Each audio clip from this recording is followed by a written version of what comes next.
मैं डॉक्टर अभिनव। आज एक बड़ा ही इम्पोर्टेंट बच्चों से रिलेटेड टॉपिक डिस्कस करेंगे हम लोग। बच्चों की लंबाई कैसे बढ़े, कितनी बढ़ेगी, क्या हर बच्चे की बढ़ सकती है और बच्चों की लंबाई किन किन फैक्टर्स पर डिपेंड करती है। तो सबसे पहले बच्चे की लंबाई कितनी होनी चाहिए, ये कुछ स्पेसिफिक कारण है या स्पेसिफिक फैक्टर्स हैं जिन पर डिपेंड करती है। सबसे इंपॉर्टेंट फैक्टर जेनेटिक्स मदर और फादर की हाइट के हिसाब से एग्जैक्ट कैलकुलेशंस होती है। उसमें अगर बच्चे की लंबाई बढ़ रही है तो अच्छी चीज़ है, अगर उससे नीचे जा रही है तो कुछ ना कुछ एबनॉर्मलिटी हो सकती है। अब उसका कैसे पता करें? वो जो कैलकुलेशन की जाती है, कैलकुलेशन इस तरह से होती है कि मदर फादर के कैलकुलेशंस के रेशियो होते हैं। उसमें भी हम लोग अगर स्टैंडर्ड डेविएशन में बात करें कि +-2 स्टैंडर्ड डेविएशन तक ये नॉर्मल ह्यूमन वेरिएशन है कि जो कैलकुलेशन से +2 स्टैंडर्ड डेविएशन ऊपर भी जा सकता है, -2 स्टैंडर्ड डेविएशन भी हो सकता है। बट इससे ज़्यादा एबनॉर्मल अगर बच्चा जा रहा है तो हमें डेफिनेटली कुछ ना कुछ इवेल्युएट करने की ज़रूरत है।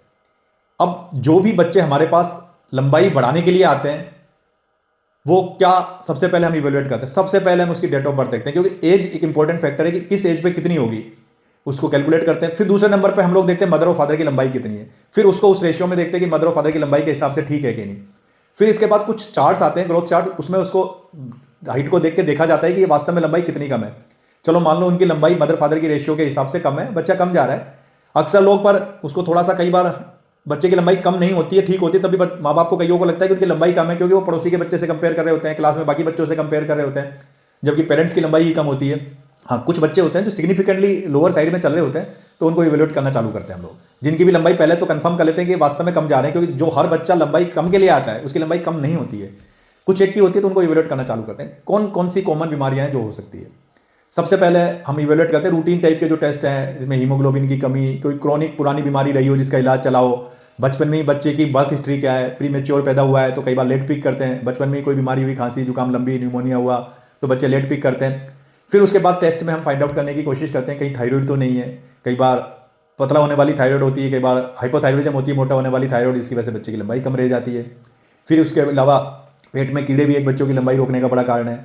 फिर उसके बाद सीलियक डिजीज, जिसे गेहूं से एलर्जी कहते हैं, ये भी काफ़ी कॉमन कारण है जिससे बच्चे की लंबाई रुक जाती है।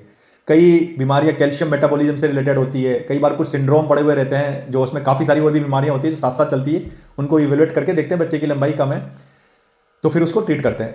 फिर इसके बाद हम चलते हैं आगे। अगर मान लो हम सबसे पहले फॉलो कर रहे हैं 6 महीने 1 साल में बच्चा फिर भी नहीं बढ़ रहा है, तो फिर ग्रोथ हार्मोन की कमी के लिए बच्चे को इवेल्युएट करते हैं। उसके लिए कुछ स्पेसिफिक टेस्ट होते हैं, कुछ दवा दे के भी टेस्ट किए जाते हैं। अगर वो पकड़ में आती है तो ग्रोथ हार्मोन थेरेपी चालू की जाती है।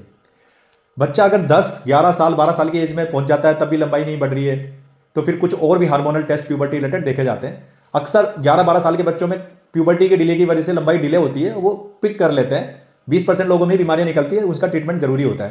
तो अब एक इंपॉर्टेंट सवाल है, बच्चे की लंबाई या किसी भी एडल्ट की लंबाई कब तक बढ़ सकती है, क्योंकि बड़ा इंपॉर्टेंट है। कई बार 25 साल के भी इंसान आते हैं कि हमारी लंबाई बढ़ा दो, जैसे कई बार ऑटो के पीछे लिखा रहता है ना लंबाई बढ़ाने की दवा, क्या कोई ऐसी दवा होती है? बिल्कुल नहीं। बच्चे की लंबाई तब तक बढ़ सकती है जब तक प्यूबर्टी आ गई है। फीमेल्स में अगर बात करें तो पीरियड आने के 2 साल बाद तक, और मेल्स में दाढ़ी मूछे आने के 2 साल बाद तक लगभग, जब तक उसके बाद बोन्स बंद हो जाती है और बच्चे की लंबाई बढ़ना बंद हो जाती है।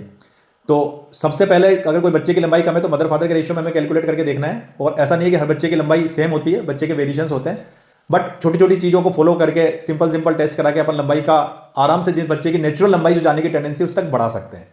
तो मैं उम्मीद करता हूं कि आपके छोटे छोटे कंसेप्ट लंबाई के बारे में क्लियर हुए होंगे। अगर फिर भी लगता है कि आपको कोई भी सवाल है इससे रिलेटेड तो आप हमें कमेंट सेक्शन में जरूर लिखिए।